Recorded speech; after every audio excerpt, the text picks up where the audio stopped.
Hey everyone, Mr. Harvey here. Let's continue our lecture on Chapter 3, the Protestant Reformation.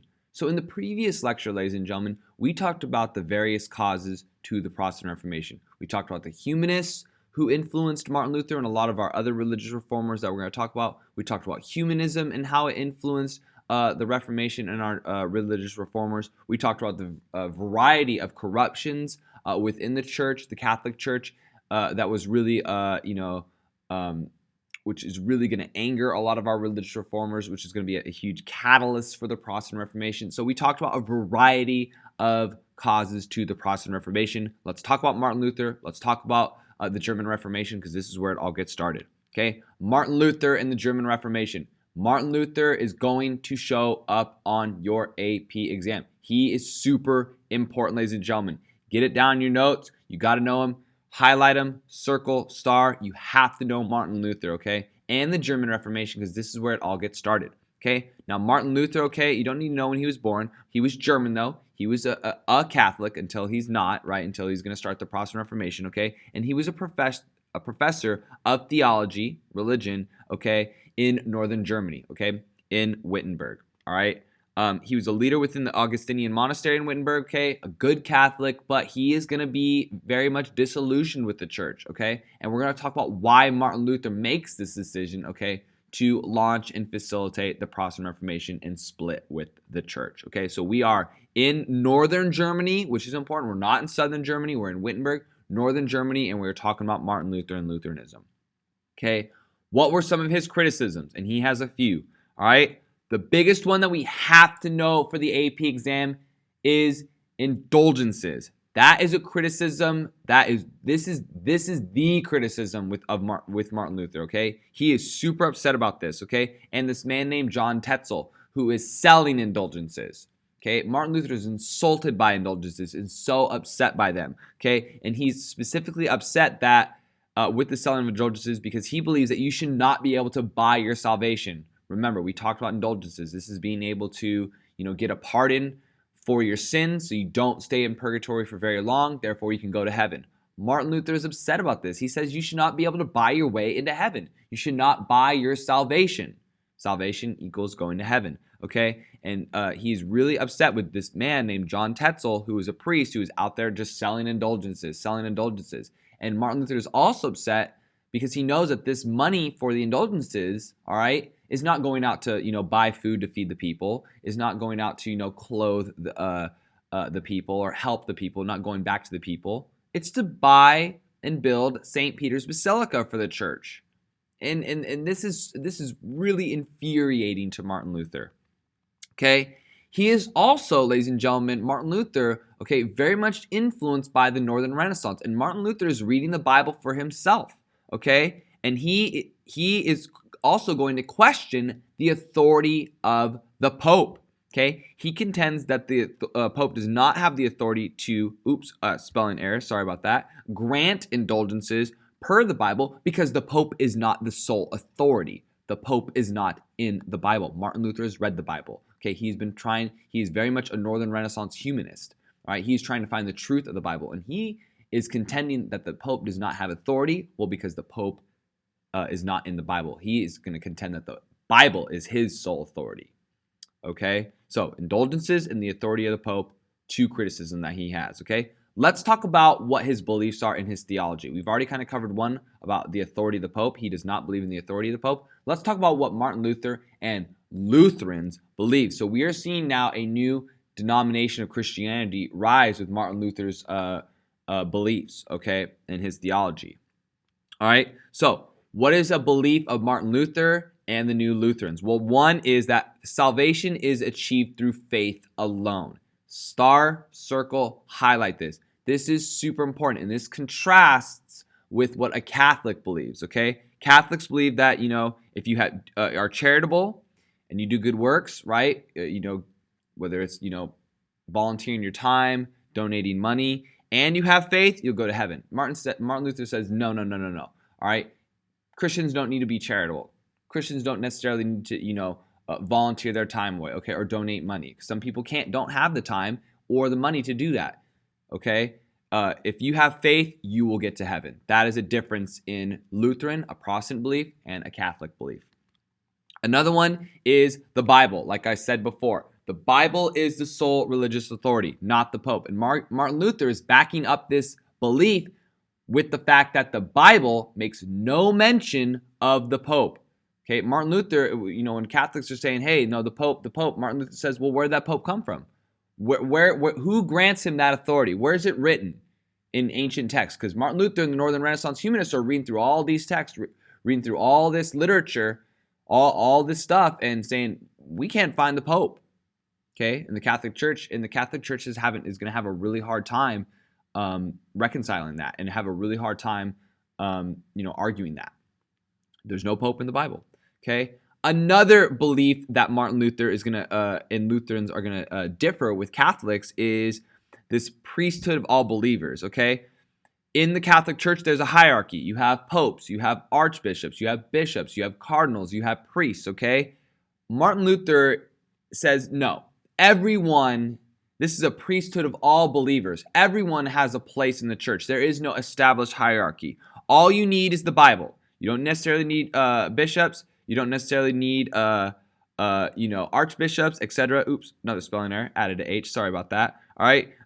All you need. Okay, this is a priesthood of all believers. All right. You don't have this big structure that the Catholic Church have. Okay, this hierarchy. Martin Luther does not believe that. Okay. He is going to reject the ideas of simony. He's going to absolutely reject indulgences because he was very much against that. And he's also going to reject the Catholic ideas of poverty, chastity, aka, not having sexual relations, the strict obedience, okay? Martin Luther is going to reject some of those ideas because the Catholic Church promotes those ideas but doesn't follow them. So Martin Luther is going to be like, you know what? If people aren't going to follow chastity or poverty and have this strict obedience, then we're not going to have that be a part of our type of Christianity. We're gonna let people have more of a choice. Okay, we're gonna try to create a creed that all people will follow, because the Catholic Church is putting forth these ideas, of poverty and chastity, but you have popes having sex, you have popes having families, popes living in these lavish, buildings, cardinals and archbishops having so much money when they're preaching about, being impoverished, or being not having that much money, giving your money to the poor, okay, or being chaste and not having sexual relations. Martin Luther is saying to them, you're not practicing what you preach. Okay, and so Martin Luther is trying to come up with this this kind of idea of putting forth norms and values that he knows that Lutherans will be more likely to follow. Okay, here we go. Martin Luther's 95 Theses, okay? On October 31st, that's Halloween, 1517, Martin Luther is going to nail his 95 Theses to the church door of Wittenberg, Catholic Church. Okay, we need to know that date, very important, October 31st, 1517, and he's going to nail his 95 Theses, his arguments, okay, talking about the Catholic Church. These are 95 arguments and problems that he has with the Catholic Church. Okay, and his intention was not to break with the church, but to reform it. Okay, he wants to reform the church. He's saying, hey, let's get rid of the Pope. Okay, hey, let's do this. And you think the Catholic Church is going to follow along with that? No, they're not. They're not down with that. Okay, but Martin Luther, he is trying to reform. He is not trying to split the church. Okay, and there he is nailing his 95 Theses on the church door. October 31st, 1517. We need to know that date. Okay, let's talk about the spread of the German Reformation, ladies and gentlemen. Okay, how does it spread? Why does it spread? Well, one of the first reasons of why the German Reformation is going to spread was a lot of the German humanists, Northern Renaissance thinkers, accepted his ideas. They're going to translate them into the vernacular and help spread them throughout Germany. That's important. Remember, translating his ideas into the vernacular, okay, is going to be really important to the people of Germany, because that's going to allow them to be able to read it in their own language. Remember, a lot of documents during this day and age were produced in Latin. Well, that's not the language that the common folks speak. They speak, remember, those Romantic languages, whether it's English, French, German, Italian, Portuguese, Spanish, okay? And they speak these different types of kind of Latin, the Romantic languages. The German humanists are going to accept his ideas. They're going to translate them, okay, into German, all right, and help spread them throughout the rest of Germany. Okay, another really important reason of why, and this is the most important reason about why the Reformation is going to spread, is the printing press. His 95 Theses are going to spread quickly throughout Europe, be translated into English, be translated into Italian, be translated into German, be translated into French, okay, Spanish. All right, and we are going to see the Reformation spread quickly. Now, some countries are going to ban this text, and we'll talk about that. The Index of Forbidden Books. Okay, a lot of Martin Luther's writings are going to be banned in Catholic areas, but not in Germany. Okay, especially in northern Germany where this is going to go. Okay, and not in certain areas. Okay, but the printing press is going to help spread his 95 Theses, help spread his ideas throughout Europe very quickly, and people are going to be able to get their hands on it. And his 95 Theses will be printed in the vernacular. And so people are going to not only be able to get their hands on this text and be introduced to his ideas, but they're going to be able to read it and understand it for themselves, not have someone tell them. Okay, we're going to have people reading it and understanding it for themselves. Okay, another important reason of why we're going to see the Reformation spread is, well, there's going to be a changing of power, and there's going to be a new leader within the HRE, and that's Charles V, okay? He is going to revive, and Charles V, we're going to talk about him. This is Ferdinand and Isabella's grandson, okay? Maximilian I, another error right there. I didn't put a space right there. He's going to die, okay? And in order to secure the election, Charles V is going to have to revive a couple institutions like the Imperial Supreme Court, the Council of Regency, and agree to a diet, not a diet, okay? A diet, which is a meeting, okay? And he is going to agree that making decisions, to have like a council when making decisions on major foreign and domestic affairs, okay? What's important, though, ladies and gentlemen, and one of the reasons why the Reformation is going to spread, and I'll talk about this a little bit more, is that Charles V is not going to be really focused on what's going on in the HRE during this time. He's got foreign affairs to worry about. He's got other countries to worry about, okay? And it's going to be a little too late when he's like, oh my gosh, this Protestantism, this Lutheranism is kind of taking off. I gotta go fix it. By the time he turns his attention to Martin Luther and Protestantism, it's going to be way too late. Protestantism is already ingrained. He's going to be distracted by foreign affairs, and eventually when he tries to go deal with Martin Luther and Protestantism, it's going to be too late. Okay, and like I said, right, he is going to be bogged down in foreign affairs with France, with the Ottoman Turks, and we're going to talk about the French role in this, ladies and gentlemen. Super important, okay? The French are loving this. They're loving Martin Luther. They're loving the Protestants. Now, you all might be wondering, like, what? Dude, Harv, are you serious? The French are down with Lutheranism? Well, we're going to talk about why, okay? We're going to talk about why. They kind of have a foreign policy plan, okay? But Charles V, he's got things going on. He's not paying attention, okay? He's bogged down, and this is another reason why the Reformation is going to spread, okay? Also a part of this, okay, is he needs German troops during the Reformation. He needs soldiers, okay? And so he's not really going to tackle this immediately and kind of deal with it, well, because he needs those northern princes. Okay, he needs their troops. And so he's going to kind of just like ignore the problem and not force them to do anything. All right, these northern princes who are supporting Martin Luther, because he needs their army. Okay, he needs their soldiers. So he's going to kind of just ignore it. What Protestantism, okay, for a little bit, because he's got other problems to deal with. The Ottomans, the French, and he needs the soldiers in the north to help him fight. Okay, are we good? Yeah, all right. Another important reason why the Reformation is going to spread is because Martin Luther is going to translate the Bible into the vernacular, okay? And he's going to be promoting some of his ideas, promoting some of his arguments to the Catholic Church, and also he's going to give the people of Germany, okay, their own Bible, and he's going to say, hey, look, here are my ideas in the 95 Theses. You know, one of my ideas is the authority of the Pope. Hey, don't just take it from me, okay? Read it for yourself. See if you can find the Pope in there. And Germans are going to read the Bible for themselves and be like, hey, this guy Martin Luther he's right. You know, there is no Pope mentioned in the Bible. There's only 2 sacraments really mentioned in the Bible. Wow. And he's going to say, hey, read it for yourself. I mean, very much in the mold of the Northern Renaissance, finding truth for yourself. He's going to say, hey, everyone, You don't believe me, don't take it from me. Read the Bible for yourself. This is going to help spread his ideas, and also this is going to give him a little bit of clout with the people. Okay, people are going to really, find some trust in Martin Luther. Okay, all right, very important. Okay, that this German vernacular translation of the Bible.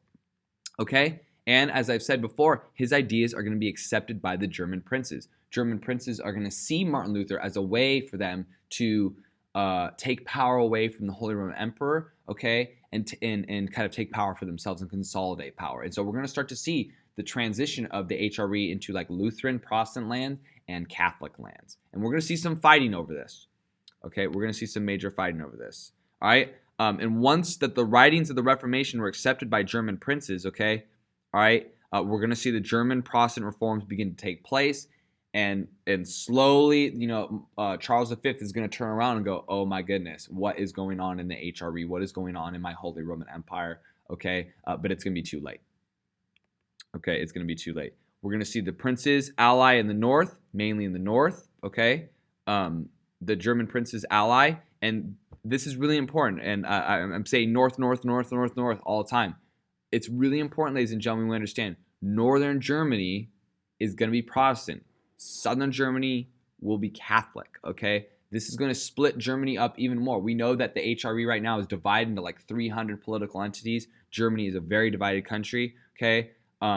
This is going to divide them even more. Germany's divided politically. They're going to start to be divided religiously. And y'all may be wondering, wait, man, all this stuff is going on. Like, how is Germany ever get united? Well, that's going to happen in the 1800s, and that's kind of a far way off. But this is one of the reasons why France is going to be getting involved. France is loving this. France is loving this. Like, oh, man, keep the Germans united. And that's one of the reasons why we're going to see France kind of get involved in the Protestant Reformation, involved in some of these wars that we're going to see, because France wants to keep Germany divided. That's a really key part of their foreign policy. I'll explain that a little bit more as we go on, okay? So we're going to see the North form this Schmalkaldic League, okay? Prepare for war with Charles and the rest of the HRE. Prepare for war with other Catholic countries, okay? Because other Catholic countries like Spain, okay, do not want any of this Protestant stuff. They don't want any of this Protestant ideas, okay? So there's going to be some fighting that comes from this, okay? Luther also is going to be excommunicated, okay? Kicked out of the church, and essentially the church, when you're excommunicated, it means that you can't go to heaven. Well, Martin Luther is going to say, I don't believe in Catholicism anymore, and if I have faith alone, that's how I get salvation. Okay, but that's a big deal back in the day, and I'll talk about that really quickly. That's a really big deal. But Martin Luther is, this is dangerous for him. I want you all to kind of take a step back and think about this. Martin Luther is challenging the Catholic Church, one of the most powerful intellectual, economic, political, social institutions in Europe, and he is going toe-to-toe. And the Pope says, hey, you know what? You're out. And Martin Luther is going to be like, well, fine. Okay, I don't even believe in you, Pope. You don't even have the authority to do that because the Bible is my authority. Okay, but this is still a big deal. I mean, of him being excommunicated, okay, not being able to go to heaven. But Martin Luther is going to keep challenging the church, okay, and he's going to keep challenging the political kind of sphere in the HRE. He's going to challenge Charles V, okay? Martin Luther's not going away. All right? We're going to see the Diet of Worms, an assembly of the HRE, okay? And Martin Luther is going to be asked by Charles V to recant his beliefs, and Martin Luther is going to say no and refuse, okay? We're going to see this Edict of Worms in 1521. Martin Luther is going to be placed under imperial ban and deemed an outlaw religiously. Right, he's already been excommunicated. He's deemed a heretic. He's an outlaw. Okay, you can see Martin Luther is kind of stirred up a hornet's nest right now, and he's in a lot of trouble. But Martin Luther is not going to change. He is very much driven by this reform. He is pleading with the Catholic Church, reform, and they are saying no. They want to kill him. They want to get rid of him. Okay, they do not want to change, and he is very dangerous. And eventually, we're going to see Martin Luther be forced to go into hiding, okay, under Frederick the Wise, a noble in northern Germany. And this is where he's going to have time to write the German vernacular Bible. Martin Luther is just going to kind of disappear. But the damage has been done. Okay, the damage has been done. Okay, he has started a movement, okay, of Protestantism within Europe. Okay, and it's going to lead to a gigantic political battle in Germany. But it's also going to lead to an era of religious wars where we see people fighting over religion, religious rights, okay? and it's going to lead to a lot of instability within Europe. Okay, we'll stop here for today. Thank you so much, ladies and gentlemen. We're going to continue our lecture next time on some of these political battles and some of the fighting that's going to go down over the Protestant Reformation. Thank you so much.